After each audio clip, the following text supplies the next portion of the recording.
is just fantastic.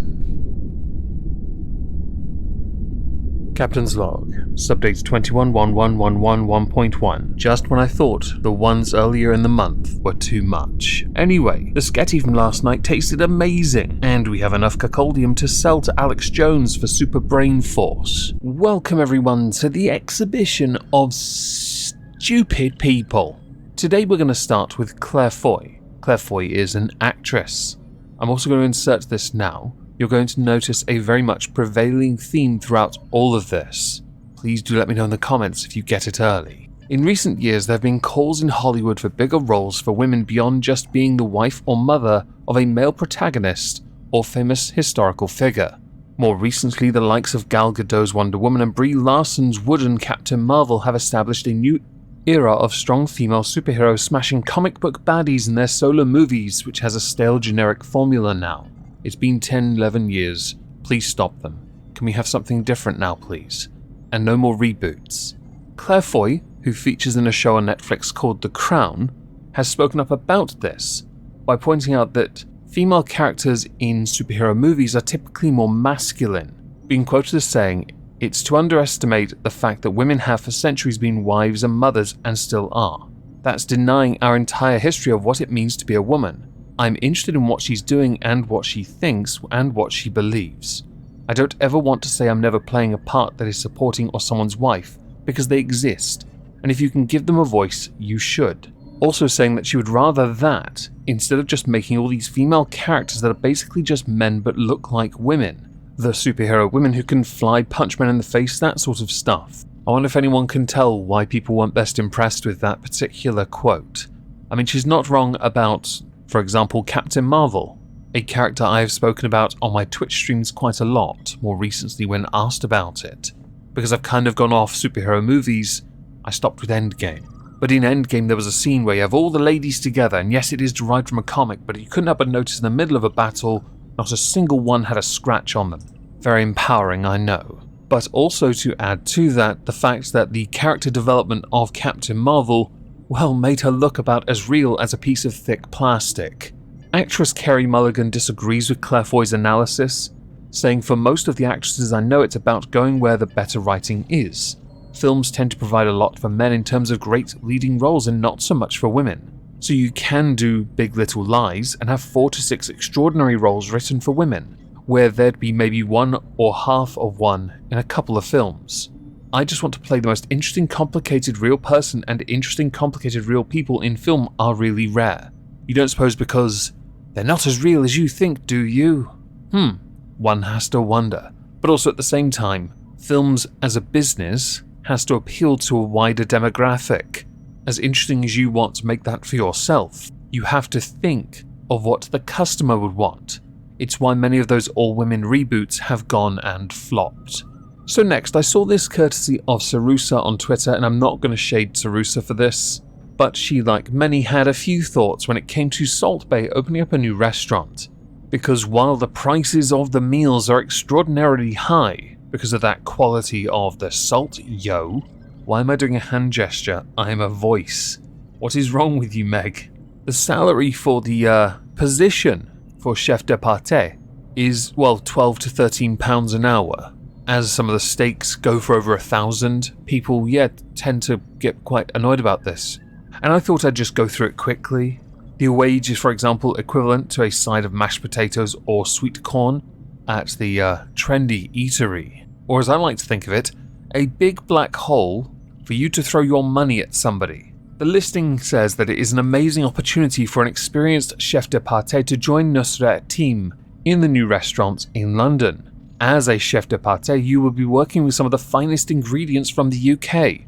So just potato, mince, leek, haggis, boiled ham.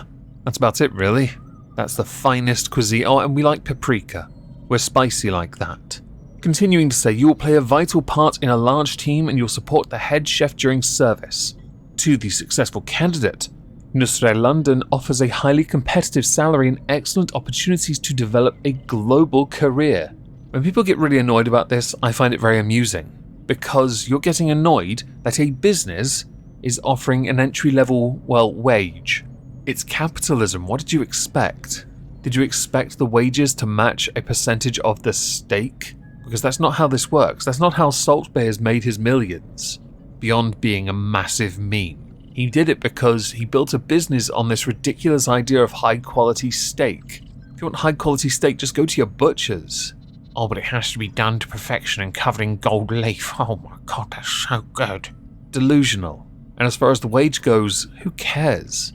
People who want those kind of jobs because they are career opportunities will take the job because it opens a door to better wages further down the line. It's called capitalism for a reason, isn't it?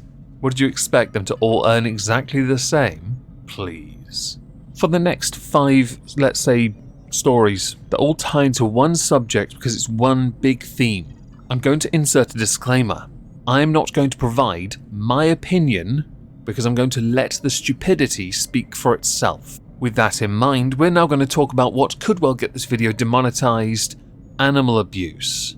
There is a video that's been doing its rounds, featuring a woman called Sarah Moulds, a primary school teacher from the county of Leicestershire. I'm not going to say any closer because I'm not that guy. She was the president of a local pony club. In fact, she was very well respected. The particular pony club in question, by the way, has over 30,000 UK members, and she herself was a team manager within it. A video that was circulated showing her smacking and kicking a pony because the beautiful beast wouldn't do as the beautiful beast was told by the bitch. Still not inserting an opinion, everyone. Keeping this very PG. The video then went viral. She then got, axed as the team manager from the pony club. The school she works at has suspended her. The RSPCA have left a card at her front door telling her to get in touch, and she has gone into hiding, refusing to go to her home, and is staying currently at a secret location for her own safety because of all the DEATHTHREATS. If you can't tell what that spells, I'm not saying it for a good reason. Continuing in this ballpark, if you've guessed the theme yet, congratulations. Joe Phoenix plans to fight Open University for not protecting her from bullying, who has since gone on to crowdfund £80,000 for a tribunal after being labelled transphobic and racist for saying that male-bodied trans women should not be in female prisons. By taking Open University to an employment tribunal, Joe Phoenix hopes to protect female academics from the vicious bullying perpetrated by those who disagree with beliefs on sex and gender. The current government's policy, by the way, is to house transgender women in female prisons, being lawfully ruled by the High Court in July this year, amid claims from other inmates that it raised the risk of attacks of the more sexual variety. Swerving to another academic, a university worker was forced out of his job after objecting to his boss's demands to exclude white middle-aged men from opening a new campus building, going on to then win £1,000 in compensation. So human resources worker Ricardo Campagna complained over an email sent by Ellen Rudge. Ellen Rudge was then marketing chief at the University of Leicester Student Union. Ellen Rudge asked colleagues to suggest celebrities to open Union's new building, but in the email, explicitly excluded white middle-aged men, with Ricardo pointing out that Ellen Rudge risked being offensive and derogatory, later going on to resign and then winning at the employment tribunal in Nottingham. Isn't that a Labour-held city? Don't worry people, we've got 2 more of these. Station Master Richard Bunce and his dog had been a fixture at the Horsley Rail Station in Surrey. Richard Bunce, a customer ambassador, had transformed the village station and saw it nominated for an award. His dog, George, a German wire-haired pointer, would sit quietly in his bed at the ticket office causing no bother, in fact, never receiving so much as one complaint from any passenger. South Western Railway, though, decided the dog needs to stop going back to the station. With no complaints, this is a bit of a strange one. Richard Bunce, though, can't leave him at home or afford someone to look after him, so he believes he has been forced out of his job. With the entire 2,000 population of Horsley signing a petition telling South Western Rail to reconsider its decision on George. And when questioned on it by Mail Online, the railway company said that it was mulling over the rules. I mean, the rules do ban dogs. I had a quick look. In the context of this particular incident though, you might just lose about 2,000 customers. Considering the current state of railways in, well, most of the UK, are you sure you want to lose that? The final one concerns Michael Vaughan. Michael Vaughan was a cricket player, a captain for England. He won the Ashes, considered a legend of one of the most boring sports in the United Kingdom and the world. If you like cricket, don't try and deny it. It's boring. He has recently come under fire because even though he played for his entire career at Yorkshire from 1993 to 2009, in 2009 he is accused of being racially abusive to some other players, something which he denies, but as it is only voice and word, there's very little proof to substantiate it. As a consequence of these claims though, he has been removed from most of his posts with the BBC and with Yorkshire as a consequence of an accusation. There is at the moment with the Yorkshire cricket team a whole slew of racial accusations.